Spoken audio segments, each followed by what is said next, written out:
Welcome, Dee Dee.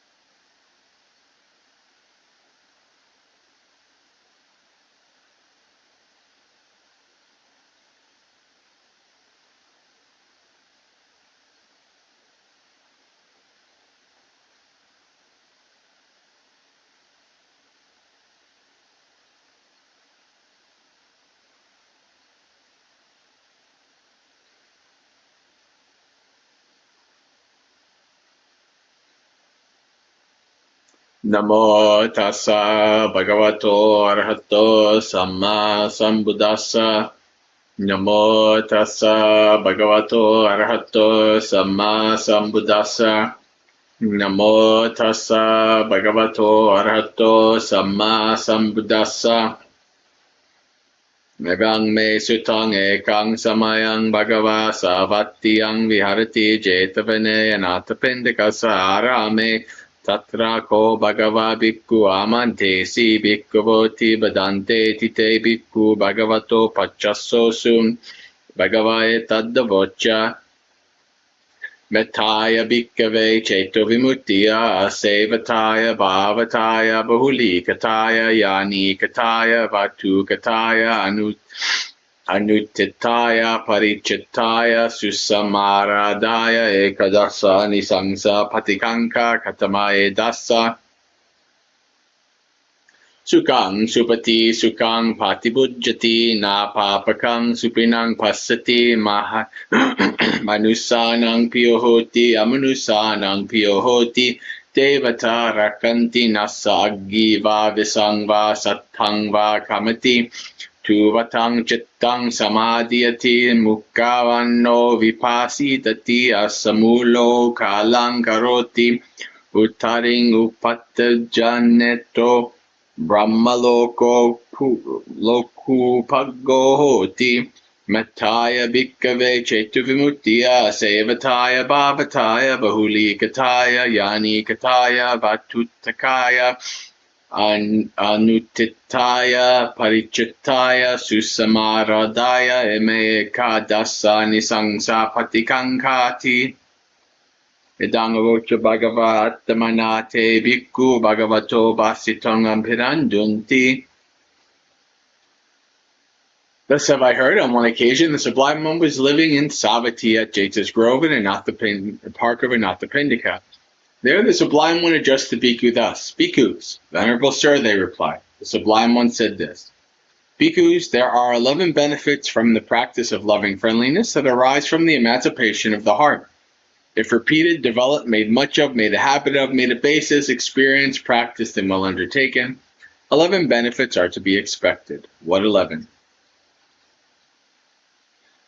One sleeps well, one gets up well, one does not have nightmares, one is pleasing to human beings, one is pleasing to non-human beings. The deities protect one, neither fire nor poison nor weapon affect one. One's mind becomes calm immediately, one's complexion brightens, one dies without confusion, and beyond that, if one does not comprehend the highest, one goes to the world of the Brahmas. Bhikkhus, these are the 11 benefits from the practice of loving friendliness that arise from the emancipation of the heart. If repeated, developed, made much of, made a habit of, made a basis of, experienced, practice well begun, these 11 benefits are to be expected. Thus spoke the Sublime One, delighted, those bhikkhus rejoiced in what the Sublime One had said.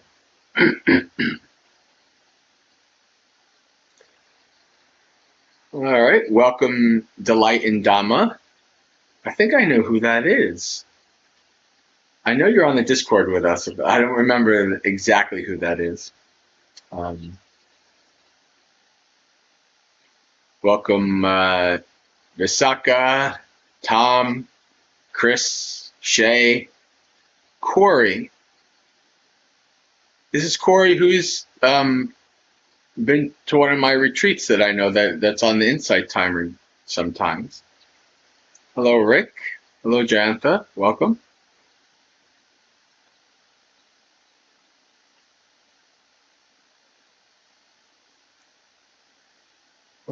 right.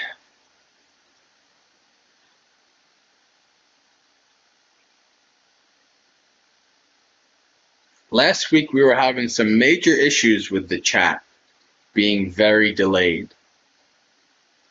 So we'll see how that goes.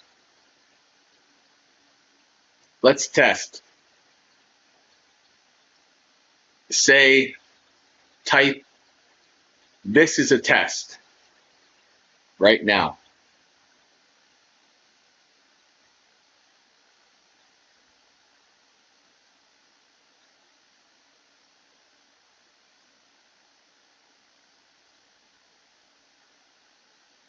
Oh, okay, so it wasn't that long. It's like maybe about 15 seconds. That's not bad.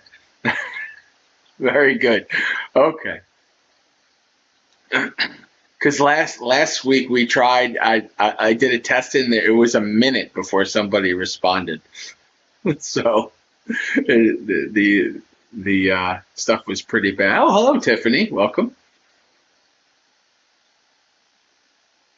All right. Let's get started with our meditation. So set your body up in whatever comfortable and stable position works for you.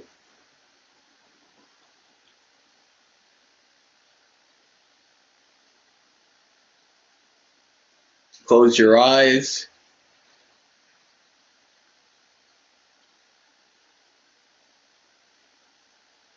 And we'll do a short scan of the body, starting from the feet, moving up to the head.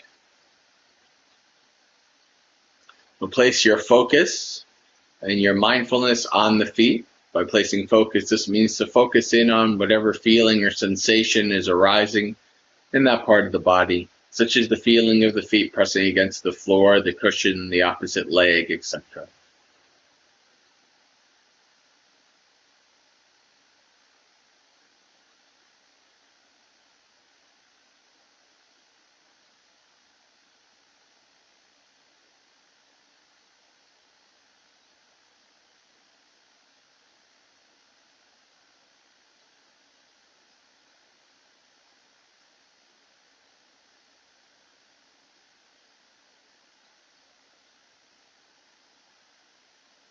Move up through the ankles into the calves.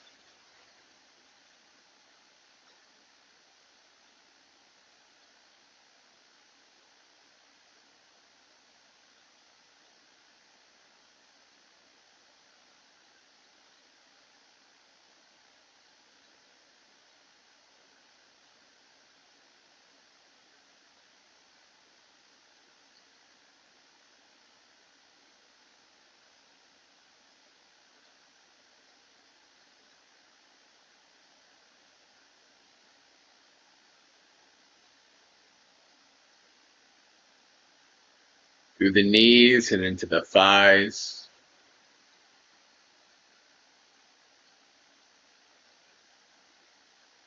What's the feeling of the thighs pressing against the chair, the cushion?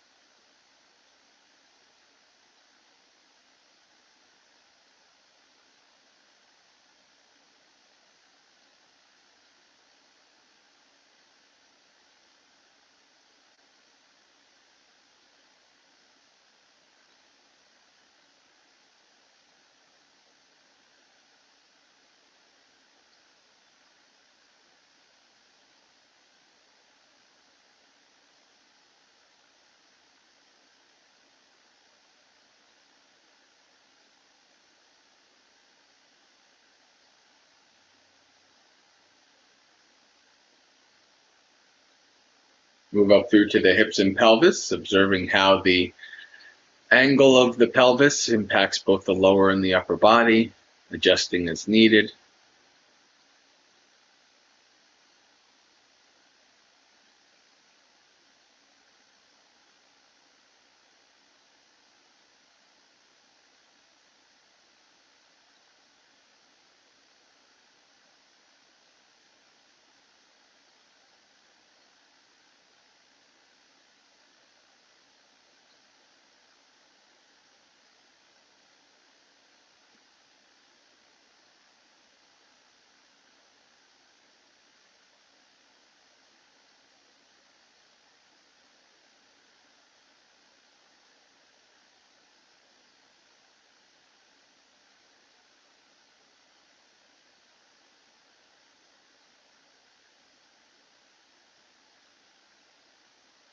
Move up the spine through the abdomen and the chest, checking that the spine is not leaning or slouching here or there.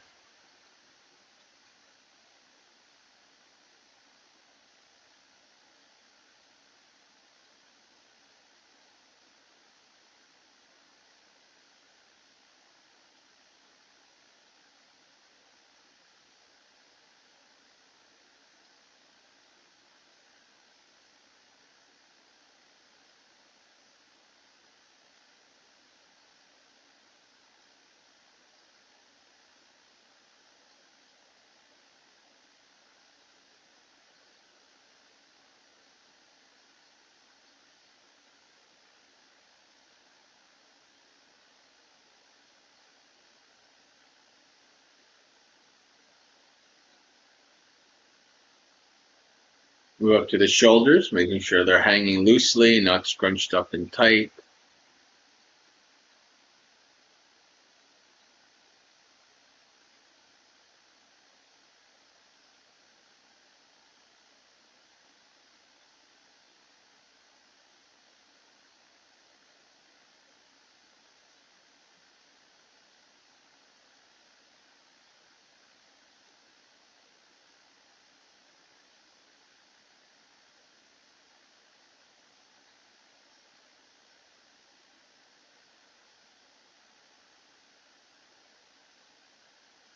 Make sure the shoulders are hanging loosely, not scrunched up and tight, down through to the elbows and hands.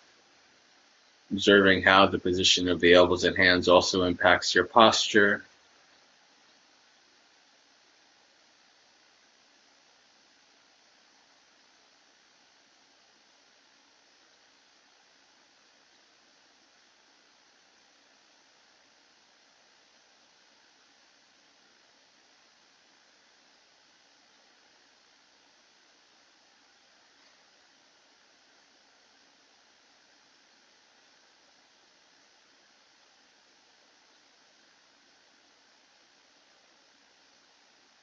And up through to the head, checking that the head is also not leaning or slouching here or there, chin parallel to the floor.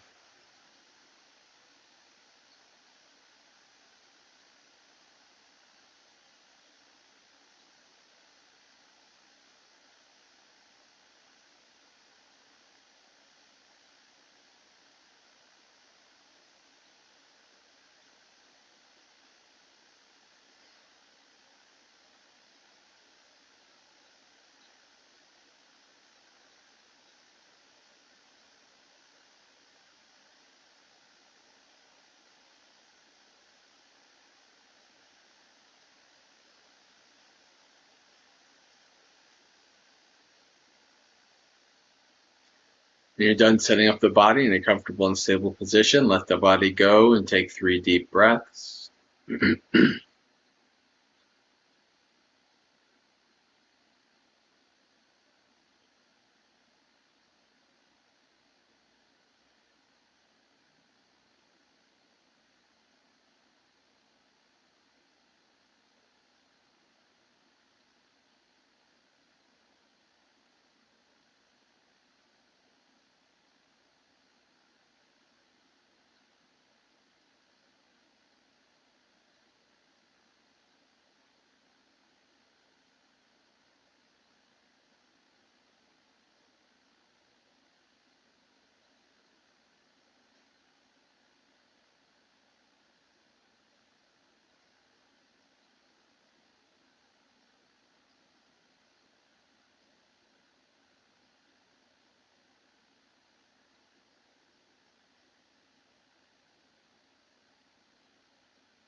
From here on in, we'll do some practicing of metta.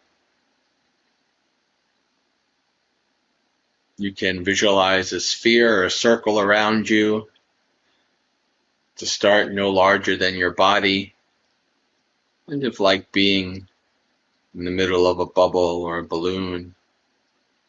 And as we say words of metta, we want to continuously pervade, fill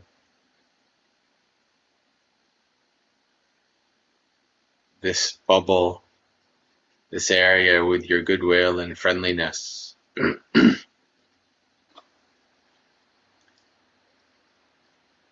We'll begin by saying words of metta to ourselves. And say the words silently in your mind after me.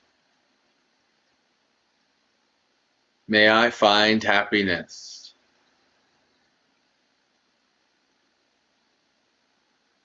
May I find peace.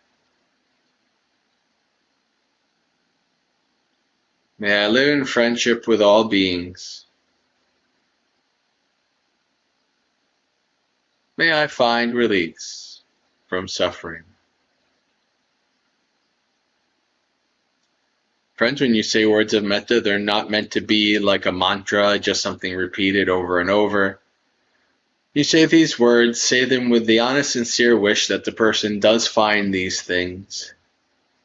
Just like you're wishing this for a close family member or friend.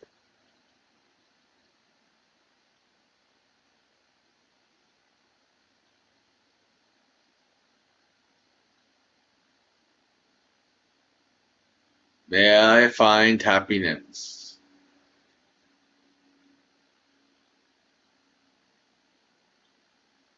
May I find peace.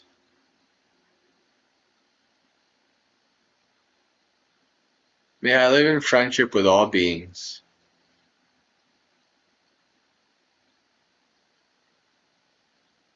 May I find release from suffering.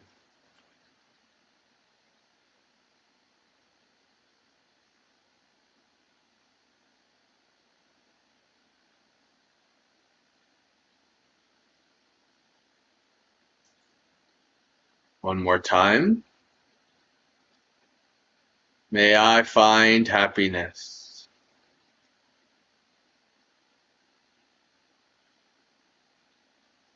May I find peace.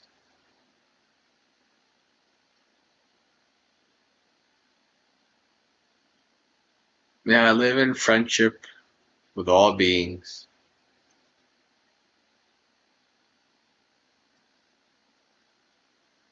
May I find release from suffering.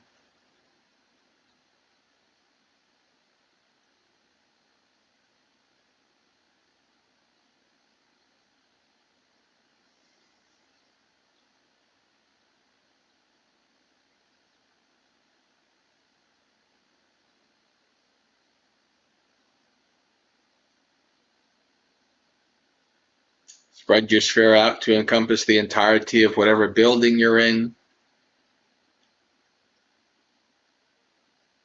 All the beings in that building, human, animal, insect, seen and unseen, completely pervaded and perused with your goodwill and friendliness.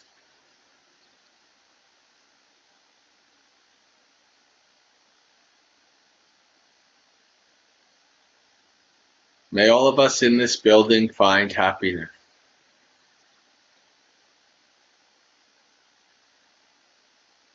May all of us find peace.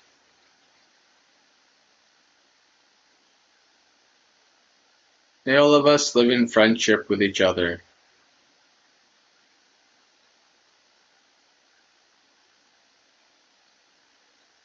May all of us find release from suffering.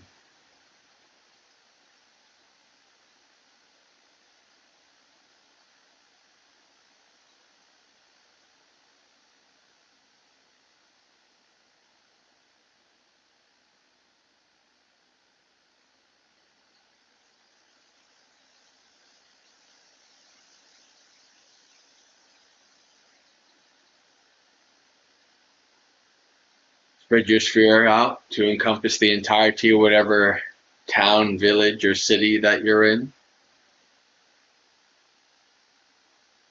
Suffusing and pervading all the beings in that area within your sphere, goodwill and friendliness.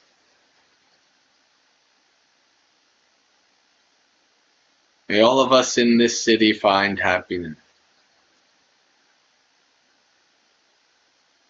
May all of us find peace.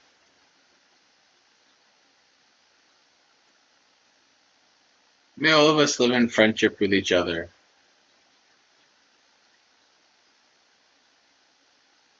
May all of us find release from suffering.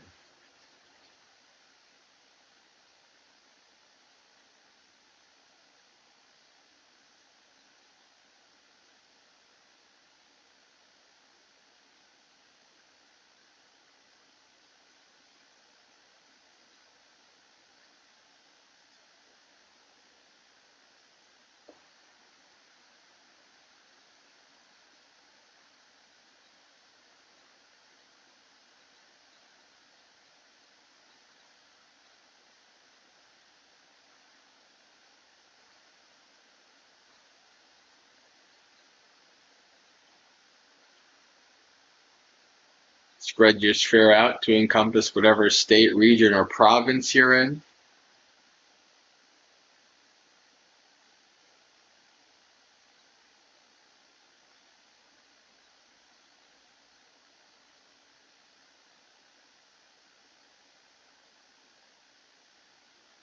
May all of us in this state find happiness.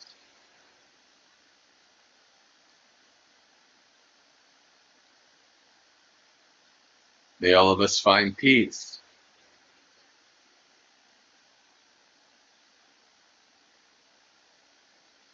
May all of us live in friendship with each other.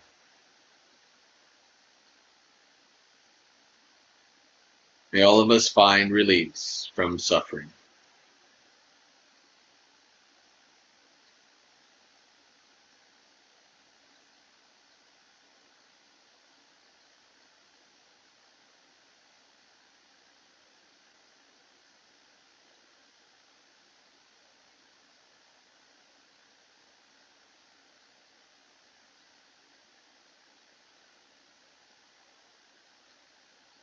Spread your sphere out to encompass whatever country you're in.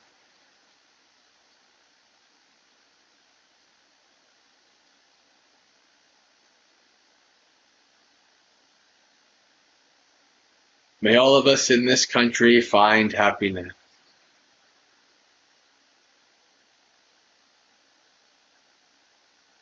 May all of us find peace.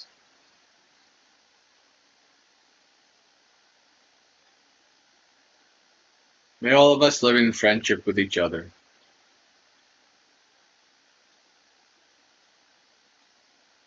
May all of us find release from suffering.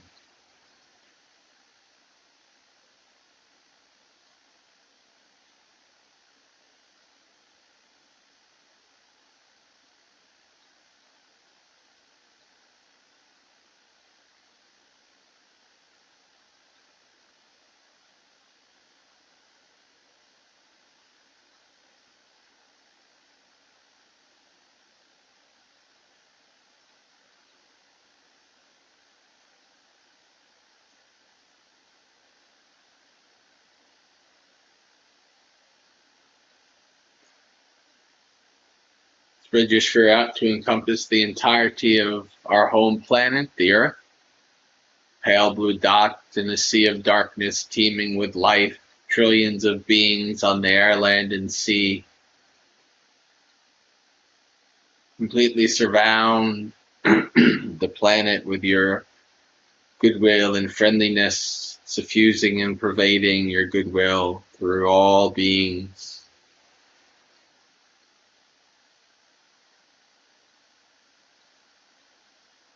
May all of us on this planet find happiness.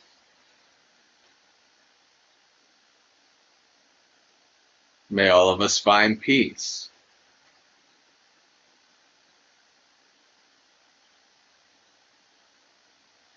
May May all of us live in friendship with each other.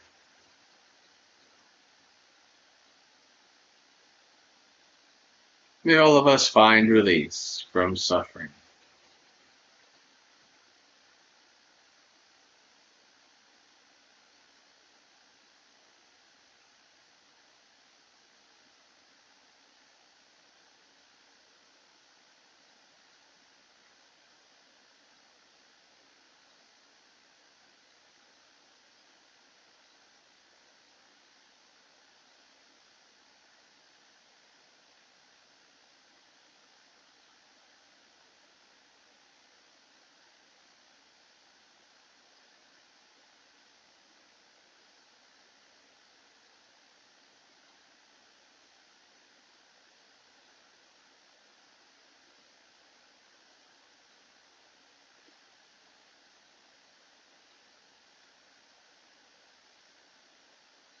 Spread your sphere out into the cosmos to encompass the entirety of our home galaxy, the Milky Way, hundreds of billions of stars and planets. Who knows what life where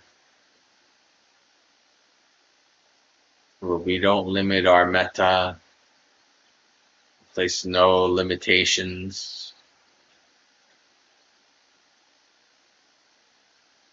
leaving our metta wide open for all beings anywhere that may be. May all of us in the Milky Way find happiness. May all of us find peace.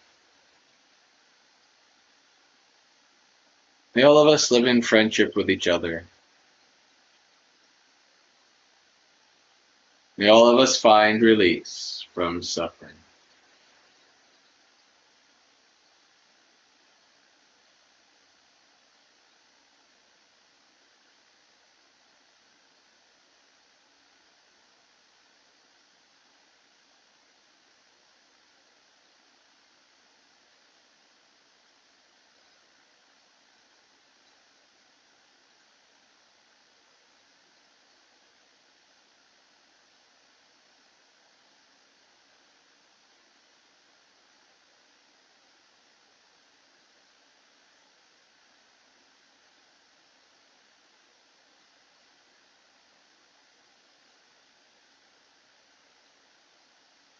Spread your sphere out to encompass the entirety of the known universe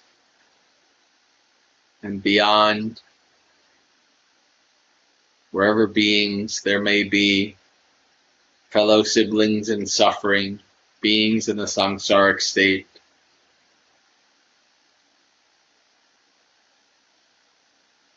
Continue sending out your metta,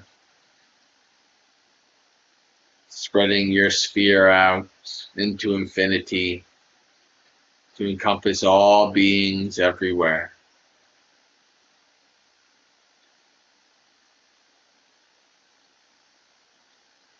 May all of us everywhere find happiness.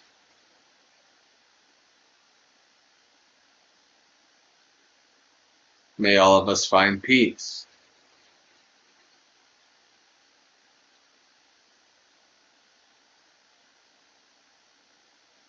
May all of us live in friendship with each other.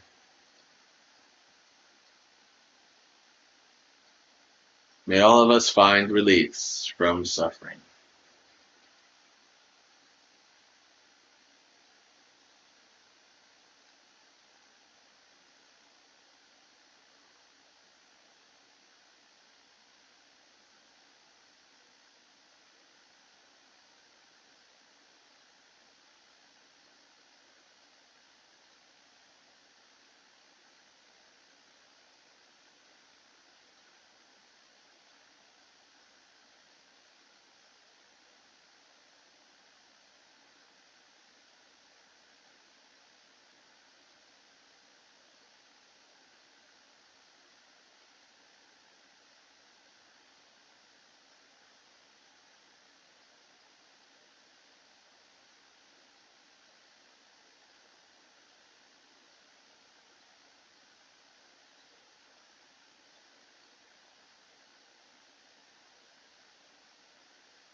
slowly start to come back through the universe, the galaxy, planet, country, state, town, building, opening your eyes, coming aware of the room around you, your body's position in it, reflecting on the state of your mind before and after the meditation, and contemplating any experiences that stood out. And while you do that, I'll say, my name is Bhante Jayasara, and welcome to Dhammapalooza, which is the festival of Dhamma with the Magsaysay community every Monday night, where we do a variety of different Dhamma-related activities. We did some chanting a little bit to start off. We've done some meditation. Now, who knows? We'll see what happens. Maybe we'll read suttas. Maybe we'll answer questions. Maybe you have a topic you'd like for me to give a Dhamma talk on. You're welcome to type all of these in the chat.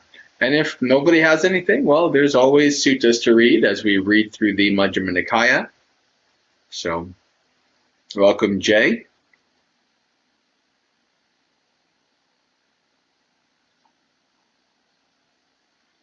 As you can tell, I'm not in the Indonesian community anymore. I'm back in New Jersey with my father, and I'll be here. Well, we're going to make an announcement soon, but the possible next step at this point is renting a place in Colorado. So we're going to really start working on that very soon, and who knows, maybe sometime in the next couple months, I'm living in Colorado. We'll see how it goes, but that's the point where we're at. I'm going to make a video soon about that.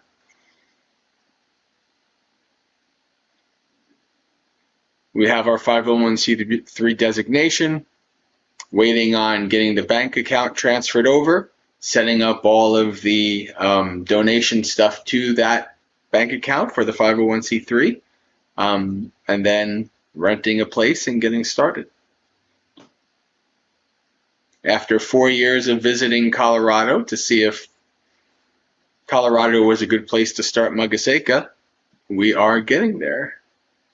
So, my hope has been, for at least like the last year or so at least, is that I would be living in Colorado by Vasa of 2026, which is my 10th Vasa, where I become a Tara. And it's looking like it's a pretty good possibility. You never know. I mean, I could be dead tomorrow, so you really never know. But things are moving in that way, so we'll see. We'll see how long it takes for us to find a decent place to rent that's within the budget of donations, and go from there. Hello, Michelle. Welcome.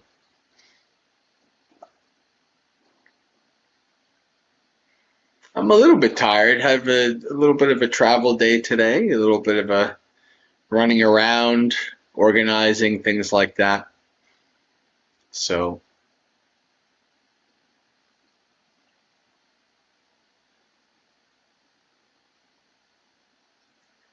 if someone committed an act of anantarika kamma, I don't know if I know this word, anantarika.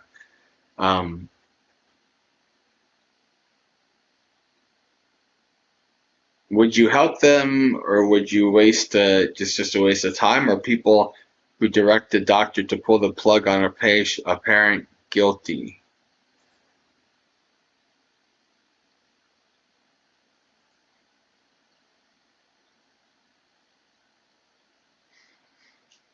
Is anantarika one of the heavy kammas? Is that what that word is? I don't have that word memorized in my head, so yeah, one of the 5 heavy kammas. Okay, yeah.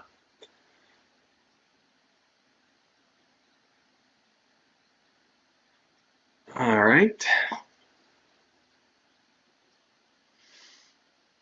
Well, would I help them? What would I be helping them for? Like what?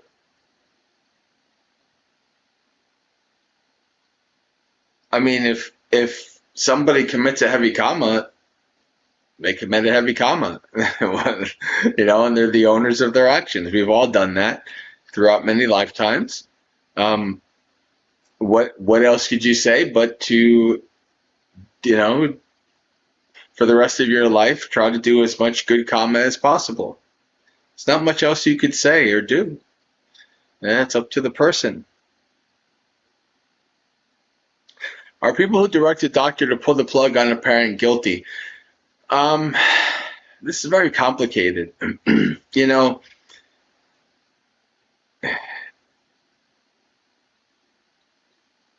It really, the way I look at it is you have to look at the factors. You have to look at intention. You have to look at why the person is on the plug to begin with, and what are their,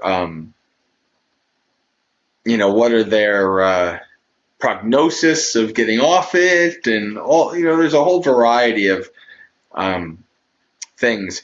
I would very strongly hesitate to say that somebody who is literally being kept alive, they would be dead otherwise, they're literally being kept alive by scientific machinery.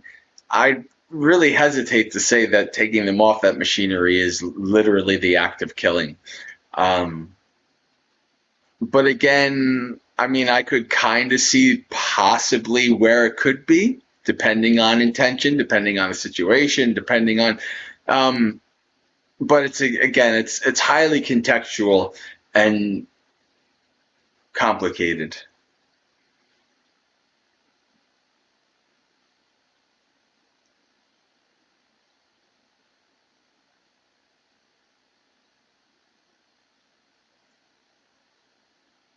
Rick asks, do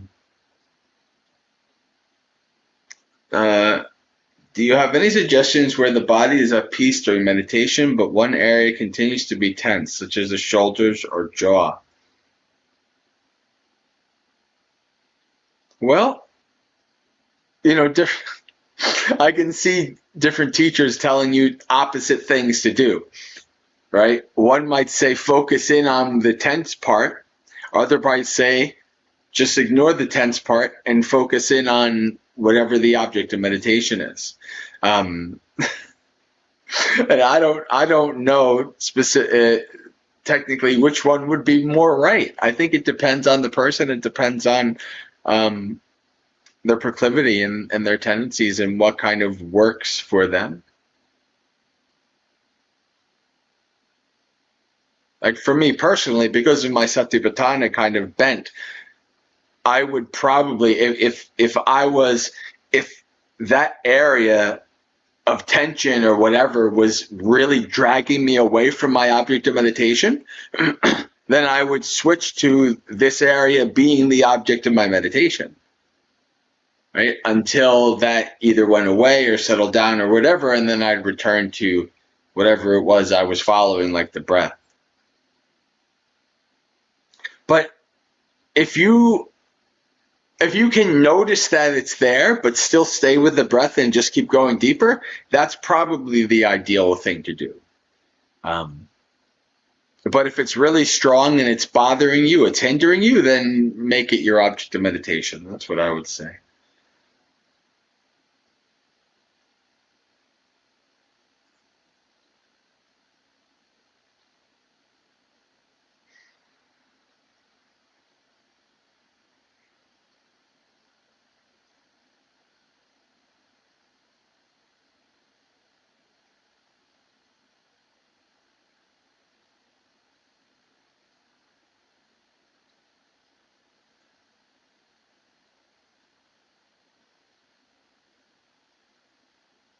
I'll wait another minute to see if any other questions come up, and then maybe we'll read some suttas.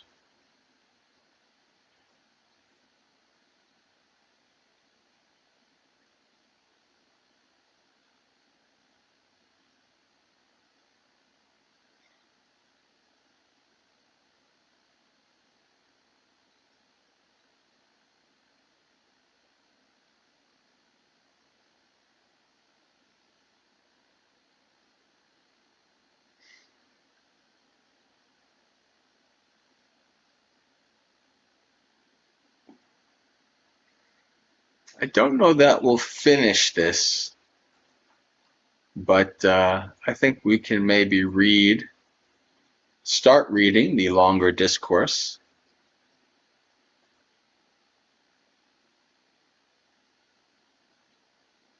Rick says, you can stay focused on the breath while being mindful of the tense area. Yeah, that's fine.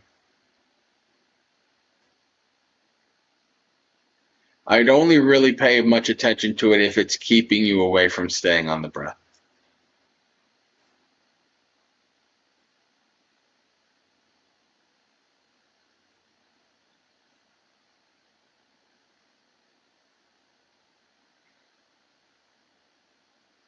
The longer discourse at Gosinga, Majjhima Nikaya number 32.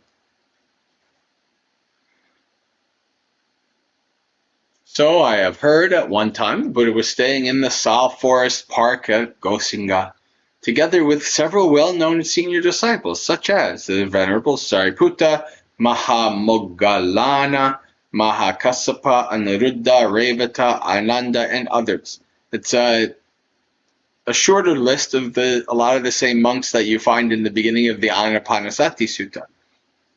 Then, in the late afternoon, the Venerable Mahamoggallana came out of retreat, went to Venerable Mahakassapa and said, "Come, Reverend Kassapa, let's go to the Reverend Sariputta to hear the teaching."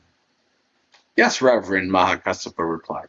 Then, together with the Venerable Anuruddha, they went up to Sariputta to hear the teaching. Seeing them, Venerable Ananda went to the Venerable Revata, told him what was happening, and invited him also. Sariputta saw them coming off in the distance and said to Ananda, "Come, Venerable Ananda." Welcome to Ananda, the Buddha's attendant, who was so close to the Buddha. "Ananda, the Sal Forest Park at Gosinga is lovely. The night is bright, the salt trees are in full blossom, and the heavenly scents seem to float on the air. What kind of mendicants would grace this park?"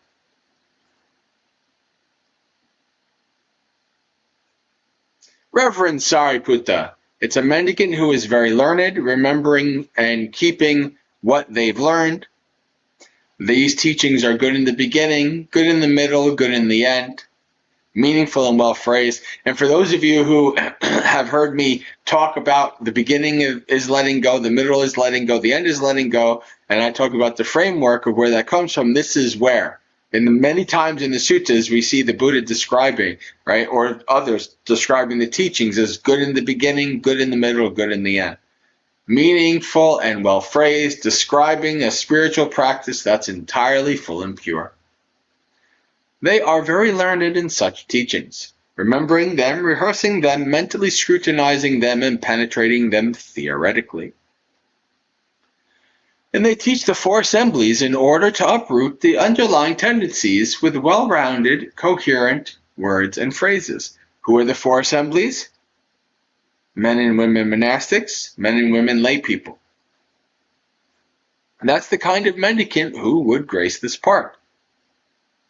When he had spoken, Sariputta said to Revata, "Reverend Revata, Ananda has answered by speaking from his heart. Now we ask you the same question." "Reverend Sariputta, it's a mendicant who enjoys retreat and loves retreat. They've committed to inner serenity of the heart. They don't neglect jhana. They are endowed with discernment, and they frequent empty huts. That's the kind of mendicant who would grace this park." When he had spoken, Sariputta said to Anuruddha, "Reverend Anuruddha, Revata has answered by speaking from his heart, and now we ask you the same question." "Reverend Sariputta, it's a mendicant who surveys a 1,000-fold galaxy with clairvoyance that is purified and surpasses the human. Just as a person with clear eyes could survey 1,000 orbits from the upper floor of a royal longhouse. That's the kind of mendicant who would grace this park." When he had spoken, Sariputta said to Mahakassapa, "Reverend Mahakassapa, Anuruddha has spoken, answered by speaking from his heart, and now we ask you the same question. Reverend Sariputta, it's a mendicant who lives in the wilderness Of course, Reverend Mahakassapa would say this, the foremost disciple in asceticism, and also my favorite. Mahakassapa is my most connected or most favorite ancient disciple. The one who also would complain about how back in the day the monks were so good and now they're not as good. What happened? The grumpy old man of the Sangha. All right, Reverend Sariputta. It's a mendicant who lives in the wilderness, eats only alms food, wears rag robes, and owns just 3 robes. And they praise these things. They are a few wishes, content, secluded, aloof, and energetic. And they praise these things. They're accomplished in ethics, immersion, wisdom, freedom, and the knowledge and vision of freedom. And they praise these things. That's the kind of mendicant who would grace this park. When he had spoken, Sariputta said to Mahamoggallana, Reverend Moggallana, Mahakassapa has answered by speaking from his heart. And now we ask you the same question. Reverend Sariputta, it's when 2 mendicants engage in discussion about the teaching. They question each other and answer each other's questions without faltering. And the discussion on the Dhamma teaching flows on. That's the kind of mendicant who would grace this park. Then Mahamoggallana said to Sariputta, each of us has spoken from our heart, and now we ask you. Let me see, spoken from the heart. I can kind of see why Bhakti Sujata said spoken from the heart. Sariputta, the salt forest park at Gosinga is lovely. The night is bright. The salt trees are in full bloom, and heavenly scents seem to float on the air. What kind of mendicant would grace this park? Reverend Moggallana, it's when a mendicant masters their mind and is not mastered by it. Of course, the foremost disciple in wisdom and satipatthana would also say this. In the morning, they abide in whatever meditation or attainment they want. At midday and in the evening, they abide in whatever meditation or attainment they want. Suppose that a ruler or their chief minister had a chest full of garments of different colors. In the morning, they don whatever pair of garments they wanted. At midday and in the evening, they don whatever pair of garments they wanted. In the same way, a mendicant masters their mind and is not mastered by it. In the morning, they abide in whatever meditation or attainment they want. At midday and the evening, they abide in whatever meditation or attainment they want. That's the kind of mendicant who would grace this park. Then Sariputta said to those venerables, each of us has spoken from the heart. Come, reverends, let's go to the Buddha and inform him of this. As he answers, so we will remember it. Yes, Reverend, they replied.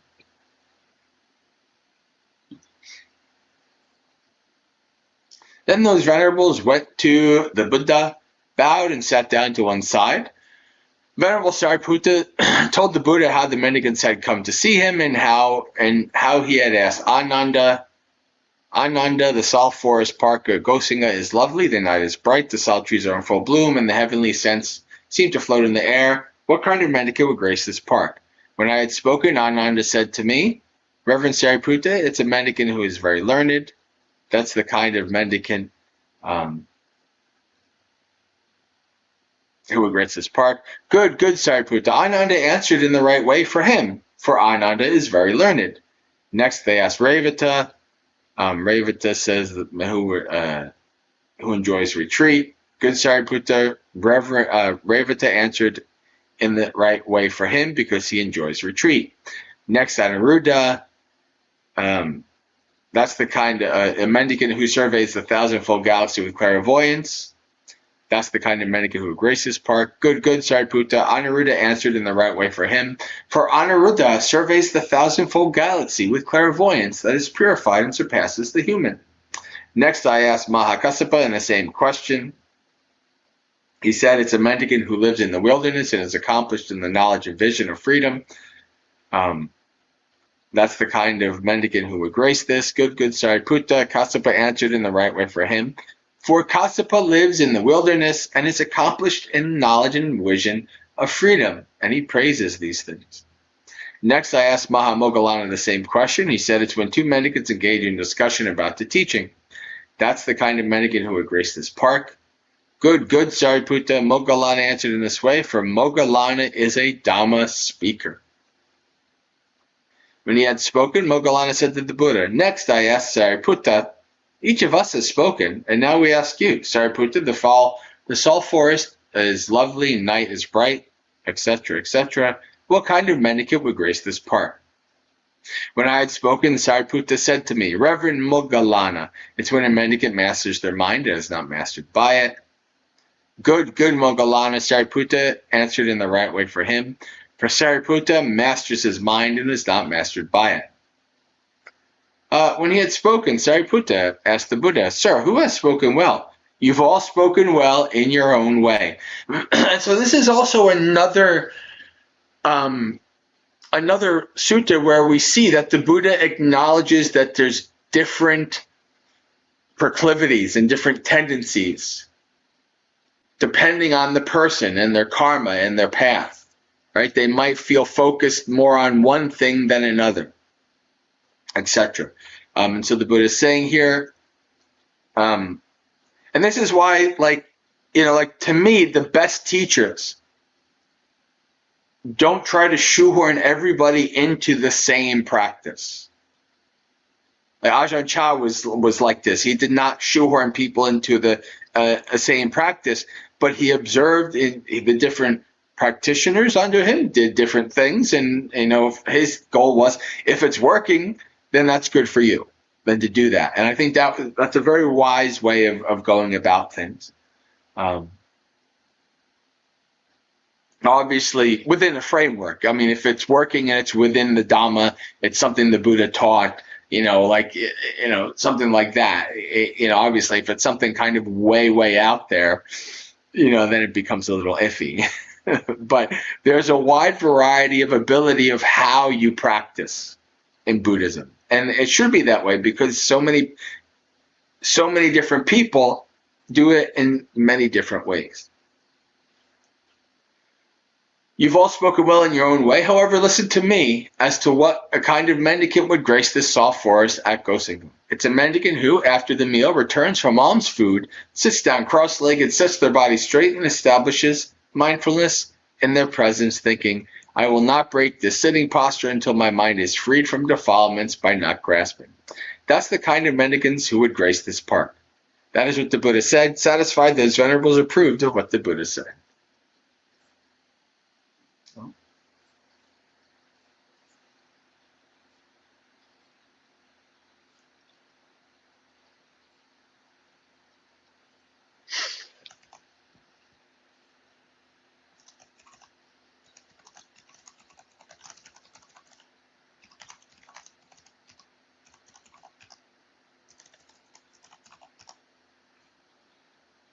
All right.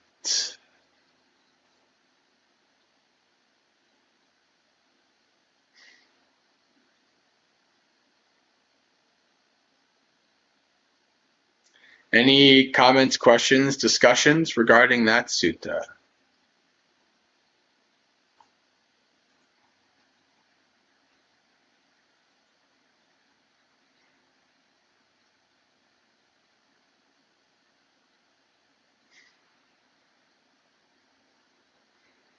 I think maybe we can read some verses of the elder bhikkhus and bhikkhunis, and I'll see if anything kind of pops up.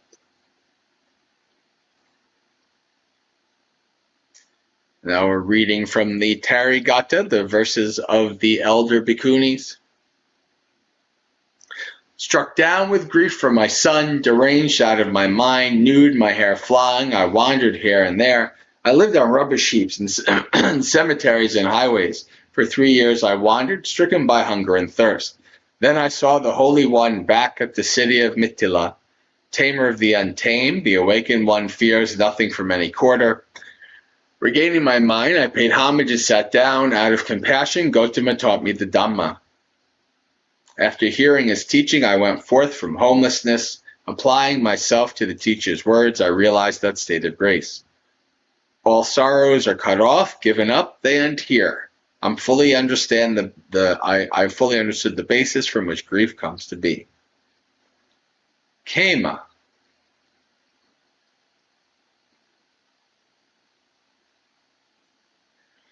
You're so young and beautiful. I too am young, just a youth. Come, Kema, let's enjoy the music of the five-piece band. So it's like a nice young guy is, coming up to the Bhikkhuni Kemaka and say, "You're so young and beautiful. Why are you doing this? Let's go chill. Let's go on a date. Let's go have fun. Let's go listen to the band." And now, of course, this is Kema's response. This body is rotting, ailing, and frail. I'm horrified and repelled by it, and I've eradicated sensual craving. Sensual pleasure. So she's like, sorry, I'm kind of beyond that now. I've gone where you cannot follow, so I'm not going on a date with you to listen to the music. Sorry. Sensual pleasures are like swords and spears. The aggregates are their chopping block. What you call erotic delight is now no delight for me. Relishing is banished in every respect, and the massive darkness is shattered. So know this, wicked one, you're beaten, Terminator. So we have Mara pretending to be some young guy, I guess, worshipping the stars, serving the sacred flame in a grove, failing to grasp the true nature of things. Foolish me, I thought that was purity. But now I worship the awakened one, supreme among men, doing the teacher's bidding. I am released from all suffering. That was very powerful.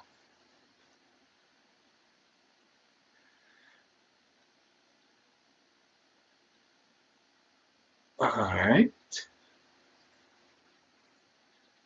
Sujata.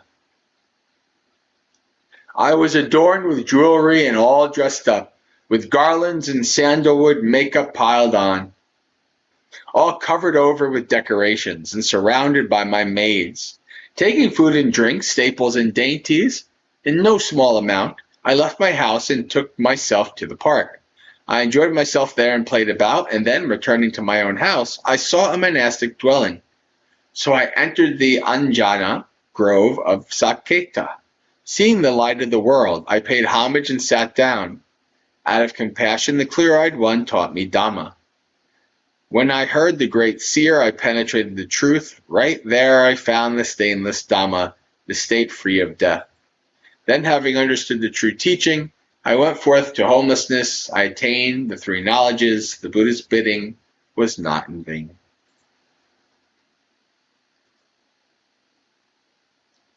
Anopama.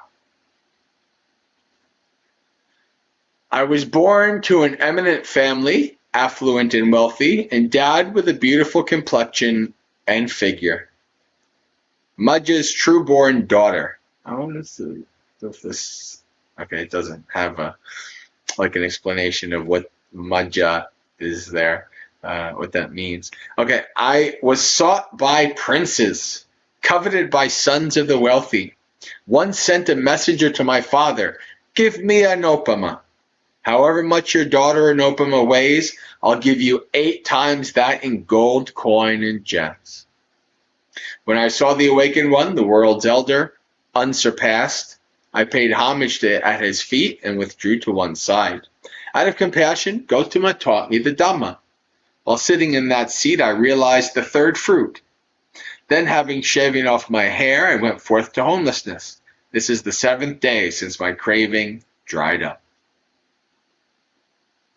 All right, let's finish off the Therigatha section with Maha Prajapati Gautami, the first bhikkhuni, the one who raised the Buddha, his aunt. "O Buddha, my hero, homage to you, supreme among all beings, who released me from suffering, and many other beings as well. All suffering is fully understood. Craving, its cause, is all dried up. The Eightfold Path has been developed, and cessation has been realized by me. Previously, I was a mother, a son, a father, a brother, and a grandmother. Failing to grasp the true nature of things, I transmigrated without reward. Since I have seen the Blessed One, this bag of bones is my last. Transmigration through birth is finished. Now there's no more future lives. I see the disciples in harmony, energetic and resolute, always staunchly vigorous. This is homage to the Buddha. It was truly for the benefit of many that Maya, her sister, gave birth to Gautama. He swept away the mass of suffering for those stricken by sickness and death. All right.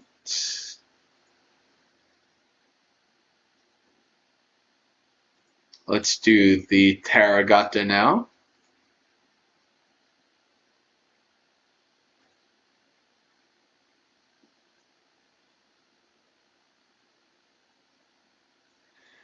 I do got to admit, because it's only here that I really kind of read both together. The Bhikkhuni verses are always just seem to me to be way more like poetic and much more filled out. The Bhikkhu verses are like 3 or 4 lines, and it's like, okay,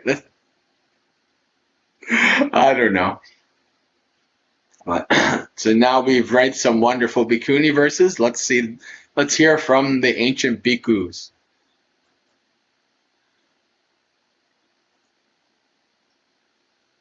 Piyanjaha. Settle down when others spring up when others settle down. Remain when others have departed. Don't delight when others delight.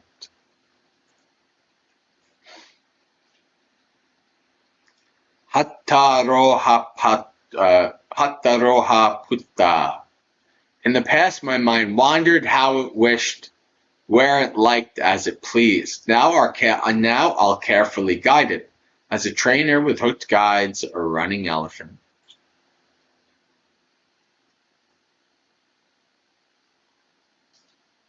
Transmigrating through countless rebirths, I've journeyed without reward.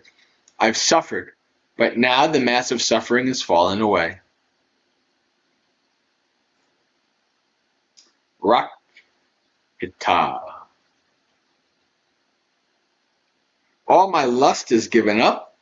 All my hate is eradicated. All my delusion is gone. I'm cooled and quenched.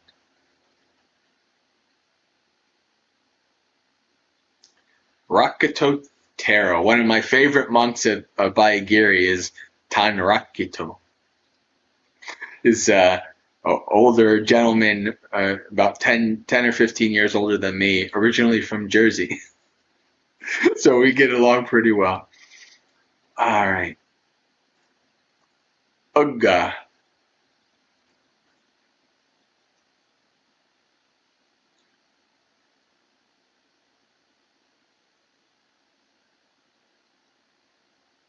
Michelle says, it would be beautiful if this was the last bag of bones I had to carry, but I would probably have to live another 100 lives before I truly get it all figured out. 100's not bad. I mean, considering you've been doing this for a long time, like if you really kind of knew, okay, like 100 more, that's it. I mean, once you have a number, that's not bad, I would say. Could be worse. You could never be getting out. Any deeds I have done, a little or a lot, all are completely exhausted. Now there'll be no more future lives. Samitigutta. Any bad things I've done in previous lives are to be experienced right here, not in any other place. Kasapa. Go, child, to any place where there's plenty of food, where it's safe and free of peril. May you not be overcome by sorrow. Siha. Meditate diligently, Siha, tirelessly all day and night. Develop skillful qualities and quickly discard this bag of bones. Nita. Sleeping all night, happily socializing by day. When will the simpleton make an end of suffering? Yeah. The foolish person. Sunaga. Skilled in the patterns of the mind, understanding the nectar of seclusion, Practicing jhana, alert and mindful, such a person would realize pleasure not of the flesh. We'll do one more. Nagita. Elsewhere, there are many other doctrines, paths that, unlike this, don't lead to extinguishment. For the Buddha himself instructs the Sangha, the teacher shows the palm of his hand. So where the Buddha says that he teaches with the open palm, not a closed fist. Meaning there's no secret teachings, there's no you have to reach a certain level, then I'll teach you more, or anything like that. Everything that he teaches is wide open, right? He doesn't hold back, the teachings to some people and not to others, etc. That's this image of the open palm. All right.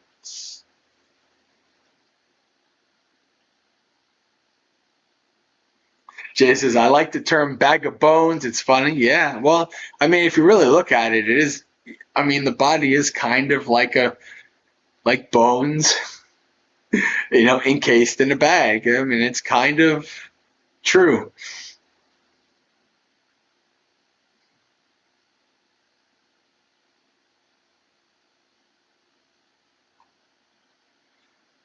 If the bones were all out, it would just be a blob of flesh, a blob of liquid and flesh. Out of some kind of horror movie like The Thing or something. All right. I think we're good for tonight. Ended a little bit early, about 10 minutes early or so. All right, friends. So we'll do the blessing chant at the end. Dukkha patta chana dukkha, bhaya patta chana bhaya, soka patta chana soka, unja sabbe pipanino, etavata chamehi, sampatang punya sampatang, sabbe deva namodantu, sabba sampati siddhya, akasata chabumata, deva naga bahiddhika, punyang tang anamoditva, charang rakantu sasanang. May the suffering ones be suffering free, and the fear-struck fearless be. May the grieving shed all grief, and may all beings find relief. May all beings share this merit of ours that we have thus acquired for the acquisition of all kinds of happiness. May beings inhabiting space and earth, devas, nagas, and yakas of mighty power, share this merit of ours. May they long protect the Buddhist dispensation. All right, friends, so we have come to the end of Dhammapalooza, and we will continue on with all the normal scheduling. The next time you might see me is tomorrow morning for Morning Monastery Experience. We obviously didn't have any this morning because I was traveling. I left about 7 a.m., 7:30-ish a.m. from New York. So we didn't do MME this morning, but I'll be back on tomorrow morning for MME, or maybe reading suttas together on the Discord on Sunday nights, or maybe next, actually, Insight Timer on Saturday, which I totally forgot to schedule, so I missed it yesterday, or 2 days ago, I should say. Or then maybe next Monday for another Dhammapalooza. I am going to start doing monthly retreats, so I haven't set one up yet, but I'm going to start setting those retreats up, and so you can keep an eye out on the website for the weekend retreats to get those getting started again. I'd like to do those once a week and really get everything, all of the, be in one place and really set up all of the activities and keep them going and build momentum before moving to Colorado. So like that's kind of my plan right now. And also my father is getting ready to kind of get the house ready for him to sell and to move into like a smaller house, a kind of retirement place. So I'm also going to be here helping him with moving things and fixing things and all that kind of stuff. So this is the kind of time that I have probably for at least the next couple of months, and we'll see what happens from there. So, all right, friends. So have a good week.